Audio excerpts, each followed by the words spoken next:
Susan, in our first show together, we hit multiple times, you did, on spirituality, on, religion, on the longing, on the something, greater. So that's our first piece here, is spiritual, and looking at what your own values are. And I'm curious how they maybe evolved a little bit, even as you wrote this book and got into the research and got into the topic. And I know I think you start off the book, I pulled it out, and you mentioned my passage from agnosticism to ... not faith exactly. You don't have to believe, I don't know if I wrote this or you don't have to believe in specific concepts of God in order to be transformed by a spiritual longing. Yeah. Okay. That's from the book. Okay. That's from the book. I had it in quotes, and I thought, gosh, sometimes I get my notes mixed up. But that was interesting. So tell me about just you personally. Yeah. That's an interesting statement, and obviously was worthy enough for you to put in the book, that my passage from agnosticism to not faith exactly, but that you have had a journey here. Yeah, very much so. I mean, so I was raised in a pretty religious household. My grandfather was an Orthodox rabbi, and I was raised Orthodox, but it didn't really stick with me. And I have been pretty much all my life and remain an agnostic. And so that's just, before I started writing this book, that was just the way I thought about my relationship to religion. But the whole reason I started on this path, this bittersweet path, was because of the experience that I kept having when I would listen to sad or yearning or minor key music. And it was this experience that, as we talked about, that was not really about sadness at all. I would more feel like this state of love and like a sense of touching the heavens. That's the only way I can put it when I hear that kind of music. And I wanted to understand what the heck was going on there.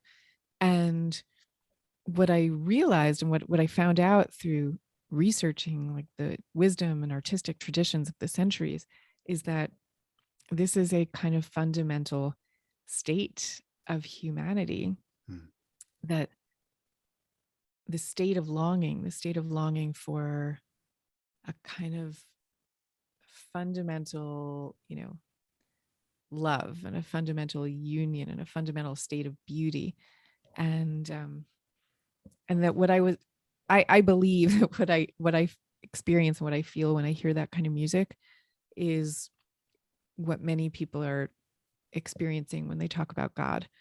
And not everyone will agree with me on this. I'm just giving you my personal take. I feel like these are different manifestations, different languages for a similar experience, in which you're no longer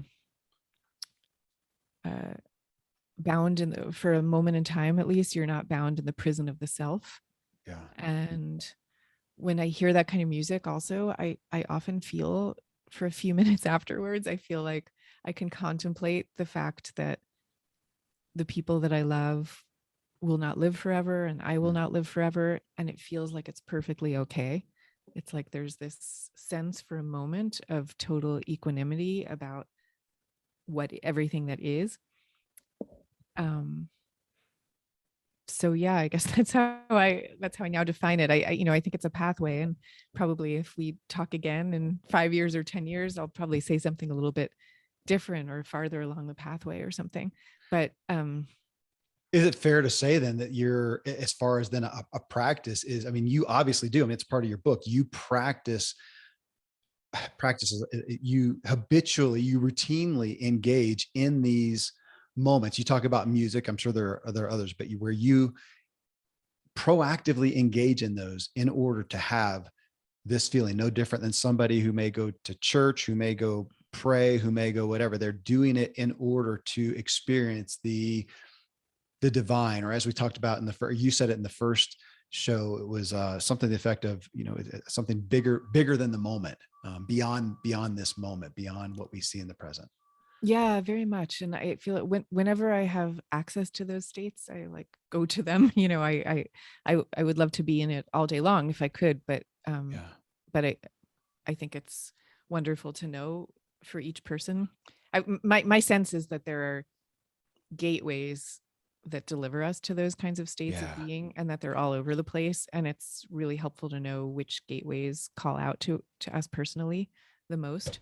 And they're different at different times of life. I think I wrote about this in the book that I I had one state in my life where I was like in between careers and in between loves, and I was like really in this sort of state of deep transition. And I was living in this incredibly nondescript neighborhood in Manhattan, really at sea. But it so happened that that the building where I lived was located across the street from this tiny, beautiful, like miraculously beautiful little jewel of a church that was Mm. sandwiched between the skyscrapers. With this tiny little 19th century church with a little beautiful garden, skyscrapers on either side. Um, and I wasn't working at the time because I had just kind of left my career as a corporate lawyer, and I didn't know what I was doing next. So I was just wandering around, and this was when I was in my early 30s, and I would spend hours in this church, and just absorbing the everything of it. And so I was in that state when I was in that church for that moment in time of my life. Yeah. And I think we all have access to these gateways. Yeah. I spent time in my 19, 20, 21 year old racing bikes over in Europe. Didn't have a whole lot of place for spirituality, a lot of thoughts for it at the Mm-hmm. time.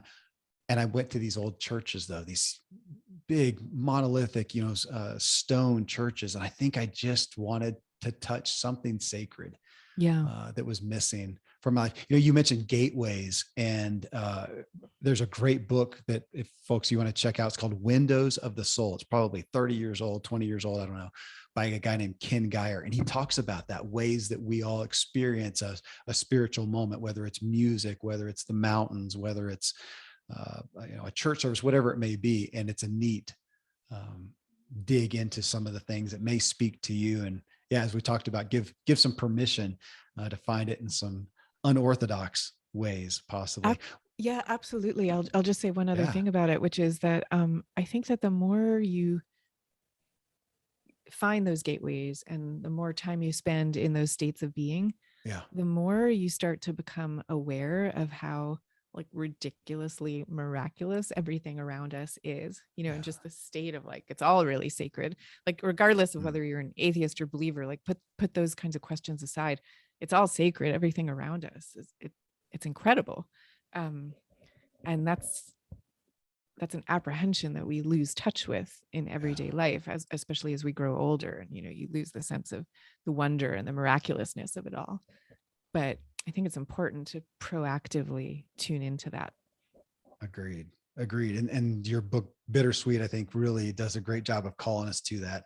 Well, the next one here, Susan, is relationships. And my gosh, I mean, I would pull that out as a pillar of your book of looking at this, especially the melancholic temperament and even sadness as such a connection a point. And so Mm-hmm. with relationships, you speak to that a lot. But let me start there again, just with you personally, that with uh, your values with relationships. But again, I'm curious, even as you've seen them evolve through this study on quiet and bittersweet. And as you've done that, how has it affected your relationships and how you go about relating?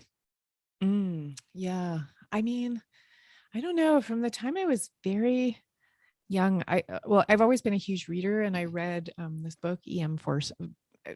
Sorry, I read the books of E.M. Forster, and he has this one aphorism that he's kind of famous for, and it's two words, and the two words are only connect, Wow. only connect.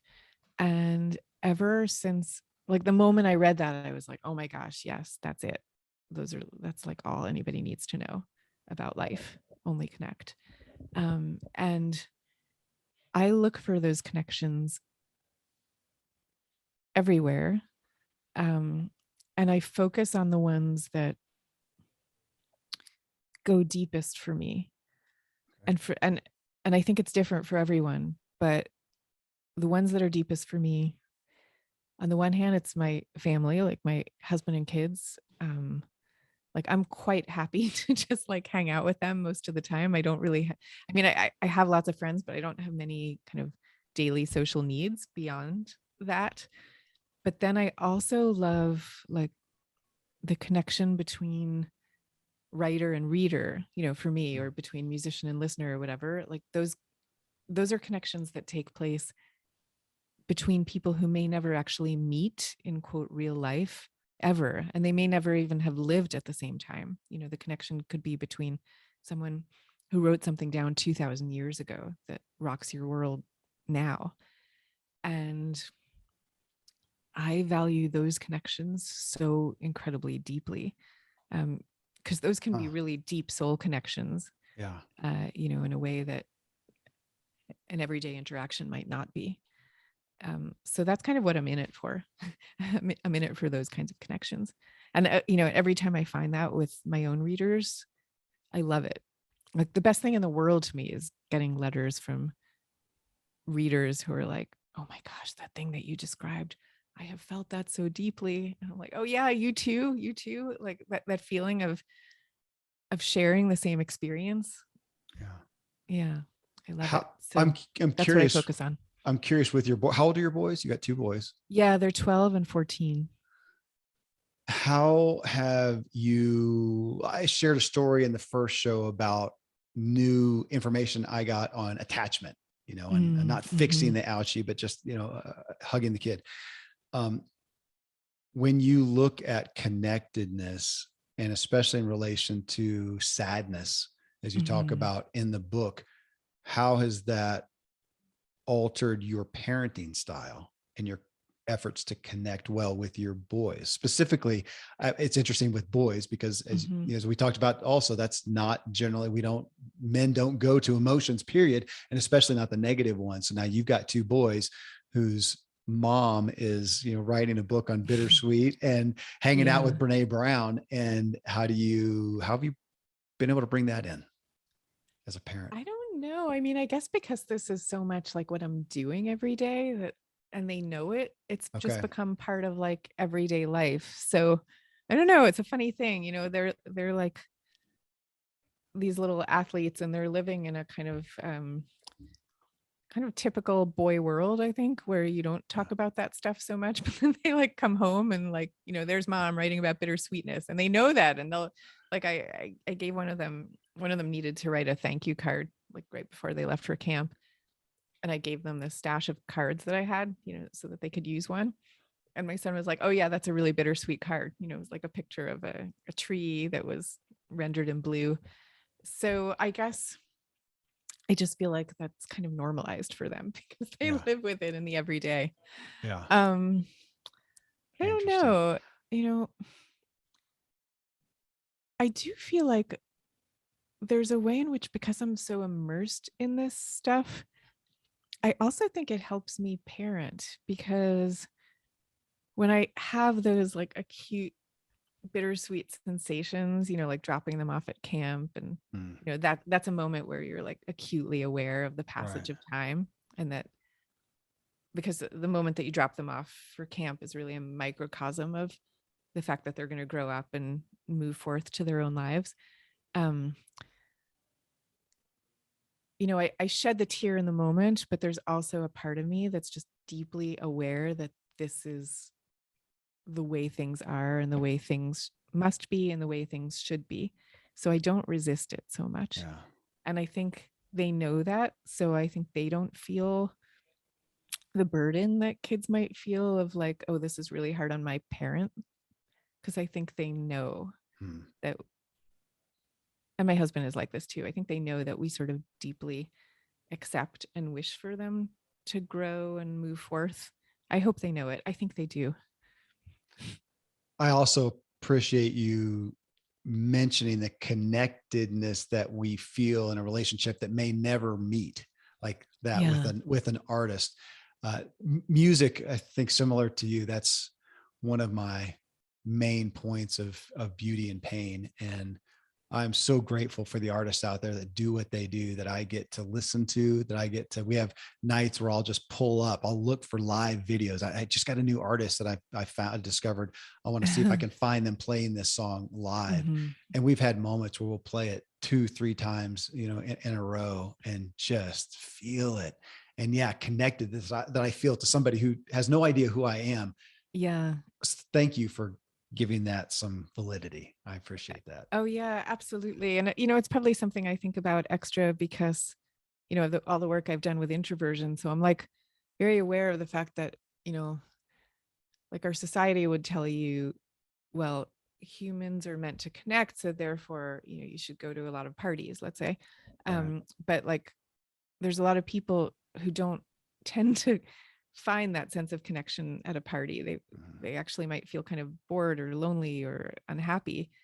And it doesn't mean that they don't experience the joy of connection in other kinds of fora. And so I feel like we have to open up what we mean by connection and where do we find it. Yes. Thank you. Mine won't be at a party either. Health and wellness, Susan. And this is one that, with anybody who's trying to be creative as you are, that you are at the mercy of your body and mind and how it's functioning. So tell me about some of the values for health and wellness to do what you want to do.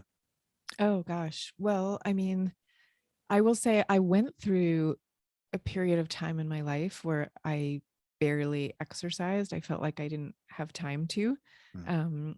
So, like I used to be a corporate lawyer and it was working around the clock and it was really hard to then. And, and then when you have young children, it's very hard to. Anyway, though, I've finally made the switch out of that period of time. So now I'm and for the past years, have been in a time where exercise just feels like an everyday thing to me. And I'll have a day here and there where I don't do it, but it's pretty much just a part of my life that I love. And Can I ask what's yeah. your chosen exercise? Yeah, I love tennis. Like I Ah, love it. So I will play it every chance I get. And I also love yoga, and so I'll do that. And then during the pandemic, when it was hard to do both those things, I started just doing HIIT, like high intensity yeah, interval training. I would just do sure. videos on TV. And so I would often just start my morning doing one of those. So just different things. How But about tennis is the pure joy tennis is a of pure all of them. beauty? Yeah. I love that, because when I hear something like that, I think you probably don't feel like you're exercising. You're just out playing. Totally. Yeah, Yeah. that's Yeah. And you get into that state of flow where, yes, yeah, it's just fantastic. beautiful. And most sustainable exercise is when it doesn't feel like exercise. Absolutely. And I think it's actually like a positive gateway drug to exercise, because I got back into exercise through loving tennis. But then once I was in that, it was much easier for me to then do the kind of more obligatory forms of exercise, like Yes. lifting or whatever, because I was just like then in that state of mind. That makes sense. I haven't thought about it that way, but yeah, lifting weights and doing that type, it's not my favorite. I just rather do endurance stuff, run and ride. But as I'm doing those, it makes it easier to drop down and do my push-ups and pull-ups and dips and all Exactly. those. Yeah, that Yeah. makes sense. How about on the nutrition side, Susan? Anything that that you follow there or adhere to?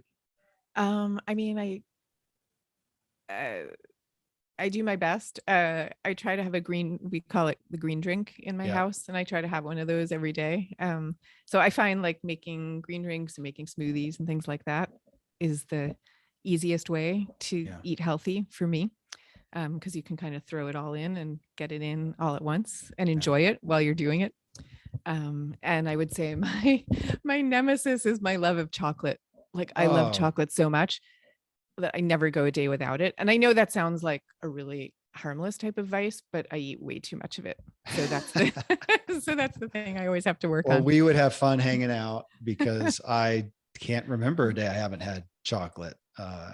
Exactly. I've got my new store started carrying dark chocolate covered almonds, are a favorite of mine. And they've got it with sea salt. Oh my gosh. Oh yeah. That sounds Yeah, really good. That really sounds really hard good. not to eat the whole thing, but I feel you on that. Next one, Susan, is the mind, just mental health. And I mean, to a degree, that is what your book is about for me. I mean, I'm taking it that way, Yeah. of the health, the self-care of Hmm. feeling my emotions, not being overtaken by them, but feeling them and allowing them. And again, we ended the first show together, on permission to feel the pain and the ache along with the beauty. So you obviously engage in aspects of serving your mental health. So aside from listening to Leonard Cohen, though, tell me more about what you do. Yeah, well, I mean, there's this poem by Rumi, the great 12th century Sufi poet, who happens to be like the best-selling poet in the US. Um, and anyway, he has this poem that talks about how uh,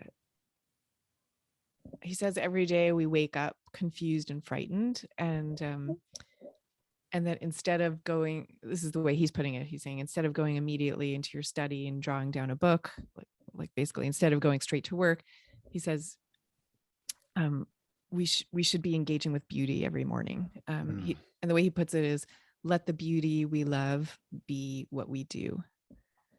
And I've really taken that to heart. So, for example, especially while I was writing the book, but I'm doing it still, I would mm, start it. I started following all these artists on my social media, and my feeds are full of art now.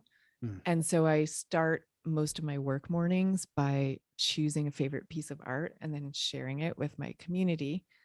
And it's amazing because like that's now attracted all these other people who like to start their days that way. And so it's a community of kindred spirits that's centered around art. And I've just found it to be an incredible grounding practice for my day.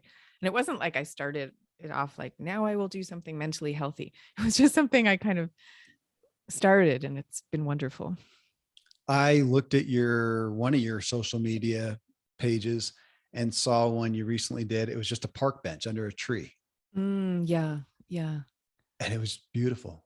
Um, Hmm. it, I think right now we popularized gratitude journals. Get up in the morning Hmm. and think of something you're grateful for. Go to bed, um, which is awesome. I tend towards, in essence, I think what you were saying, to see beauty. And for me, I have the privilege of stepping out on my back deck in the middle Yeah. of a national forest, and it just fills my soul. And daily I'm out on a trail somewhere. I was out for 6.5 miles today, out in the middle of nowhere. And it just feeds, and it is gratitude. It is, the beauty is Hmm. gratitude. And I hadn't thought about it in that way. So I'm going to give people permission to, along with, or instead of your gratitude journal and sitting there trying to think of something, to go look at beauty. We're evoking, I think, the same feeling, wouldn't you say? Oh, absolutely. I would totally say that. And what I would also say about on the point of the gratitude is that, for some people, it might be like the act of like sitting down and having to write it into their journal that might feel laborious. I don't know if it's Right. something I would do, but I do like all the time feel very grateful, and I'll often exclaim over it out loud. Like I'll often say to my boys, like, oh, because we love our house and like where we live, and I often say, oh my gosh, we're just so lucky to live here. We live in a really quiet street, so it's really easy to go out and play catch. And like I'm always saying, we're so lucky to live on the street where we could just play catch, and there are very few cars coming. And so I think there's a way to incorporate gratitude into just your natural day as opposed Yeah. to making it now as a thing that I must do, you know. I appreciate that. Sometimes I go through cycles, and I do journal a lot, and sometimes I don't. I let myself have seasons and Mhm. cycles of doing those things. So yeah, I like giving people another option. Next one, Susan, is just work and career and business. And yeah, Mhm. I'm interested to hear where your value and practices are there, because you've obviously made a significant shift. You've said a couple times during the show, and I think the other, that you were a corporate lawyer. Yeah. Today, you're an author. Most people don't know the corporate lawyer side. They know Susan Cain, author of Quiet and now Bittersweet Mhm. and whatnot. So you've made some changes, and I'm sure you're hit with a lot of opportunities. And so where are the values that give you your own boundaries and pathway with work? Well, I mean, I think the greatest privilege in the world, if you're lucky enough to have it, is to wake up every day feeling excited to do the work that you're going to do that day. And Mm-hmm. so that's basically my lodestar. So I do feel like the luckiest person in the world that I have this career that I love so much. Um, there's that advice that Steve Jobs once gave about how if you wake up too many days in a row, kind of dreading what you're about to do at work that day, that's a sign that it's time to make a change. Yeah. And I really adhered to that. So every time I feel that for too long, I know that I'm kind of doing the wrong thing.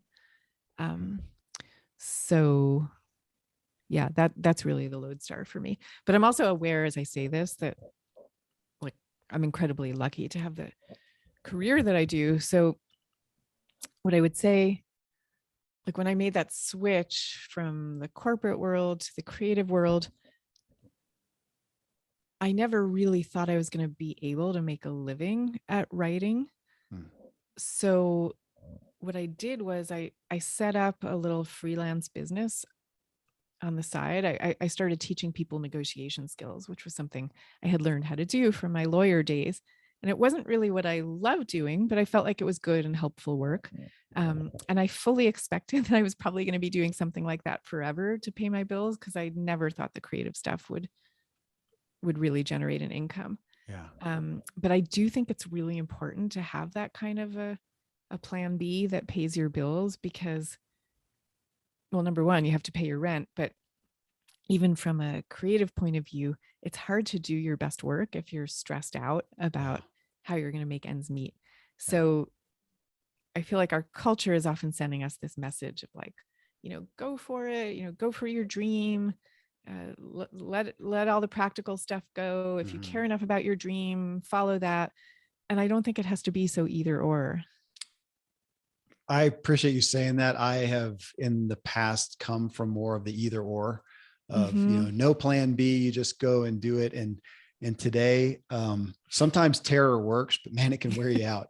Yeah, yeah. Yeah. Maybe there's a place for it, but I've kind of passed that. I like having options these days. So, Yeah, and I mean, it may depend on your personality, because I said this to someone not long ago, and he was like, "Oh, no, no, no, not for me. For me," this guy was saying, it's the anxiety and the terror really is what keeps me going and spurs me to do my best work. yeah. And I'm like, okay, if that's what works for him, that's what's working for him at that moment. So I Yeah. think self-awareness is good. Yeah. And again, I relate to it. I would attest to being able to harness the, the pressure, Mm-hmm. but I don't know that long term it's the most sustainable thing for your Right. mental health, honestly. Yeah. Yeah. I agree with that. Yeah, it's taken a lot of teaching to get me to say that. But money, finances, wealth, how, tell us about that with, I mean, you talked about you've had success in a couple of different careers, but tell me about your values around money. Well, I mean, I guess I've been at different stages of that at different times of life, but I don't know. My bottom line feeling, or like what I would say to my kids, is, Mm-hmm. you know, make sure you're making enough that you can pay your bills and not have to stress about it, because Yeah. stressing about it is hard. It's a hard way to live. Um, but beyond that, I always think of this one when my husband and I were first dating. We went to see this movie about the poet Billy Collins. It was a documentary. And there was this just offhand remark that he made in the movie where he talked about how he is a millionaire in time. That's the way he put it. He said, I'm a Okay. millionaire in time, meaning he doesn't make a lot of money, but he gets to spend his time the way he likes to spend it. And that makes him a millionaire in time. Wow. And that phrase stayed with us forever. So we always talk about being a millionaire in time. And that's what I think is the real pot of gold. And I don't want to say this in a Pollyanna-ish way to say that money doesn't matter, because, Right. Right. basic money for health and your house and everything, make sure that's taken care of. But beyond that, to be a millionaire in time, that's the real gold. It's one of the most interesting answers I've ever had to that question in the 3 or 4 years I've done this. Huh. Thank you. That's a takeaway from this. I want to be a Yeah. millionaire in time. Yeah. And you know what? I'll tell you another thing, which is Yeah. like when Quiet, my book, got really successful, I had a million opportunities to do this thing and this thing and this thing. And some of them I pursued, and I realized that they were robbing me of my free time, and they were robbing me of my ability to spend time as I wished to. Yeah. And I thought, what the heck did I just do? I like traded, I just kind of won the lottery by having this wonderfully successful book. And now I've traded it away. I've traded away that good luck for the wrong kind of life. Yeah. So then I made some adjustments. Yeah. That's inspiring to hear, honestly, Susan. Last one here is, achievements and interests and self-care and play and fun. It's just some of those things that fall outside of the productivity aspects of our lives. Though I've already got insight. I know tennis is is some play for you, and music is something you're prone to sit down and enjoy, I guess. What are some of the other things that you do? Just, yeah, I really like putting it in that framework that it's not again, anything that benefits you is productive, but you know what I mean? Especially when we're talking about work and home and whatever, that I'm not doing this for a productive reason. I'm doing this for me. Yeah. So it's the things you just said. And as I said before, just hanging out with my family is just the greatest. I just mean the hanging out. Like, I don't mean going and doing something specific. I just love the feeling of everyone kind of being around, and we might all be doing our own thing, but just the feeling of it is the best. But I would also say, like, I really love my work so much that when we go on family vacation, I always have to have like 2 or 3 hours a day where I'm just like sitting, just me with my laptop and my cup of coffee and my chocolate and everything, and getting into that zone, that like deep flow zone. I love that zone so much. So there are aspects of what you have to do as a writer that do burn me out, like lots of publicity and that kind of thing doesn't nourish me. That's burnout time. But the basic part of the job, I like love it. I love it. So that's actually what I want to be doing. Anything else that would fall into the self-care things that you just do for yourself? I don't know. I love taking walks. We got a puppy 2 years ago, so just walking her is great. Yeah. Yeah, I don't know. I guess, and this too comes from like the deep state of mind that I got from working on Quiet, which is, as an introvert in an extroverted culture, you get into a habit of not spending your time the way you actually want to, because you're so often spending it in a more extroverted way than what your true preferences would be. So I've really kind of tried to adjust myself out of that. So I try as best I can to spend my time exactly the way I want to spend it. And it's usually like a lot more mellow than what would be typically advised. But, I'm happy as a clam that way. Yeah. Well, and I appreciate that as a fellow introvert on pretty far on that spectrum. Susan, thank you. Thank you for sharing again, just some of the behind the scenes, the authenticity of your life. And it is bittersweet. How's that? So thank you so much. Thanks for being with me again. I really enjoyed it. Thank you, Kevin, for having me.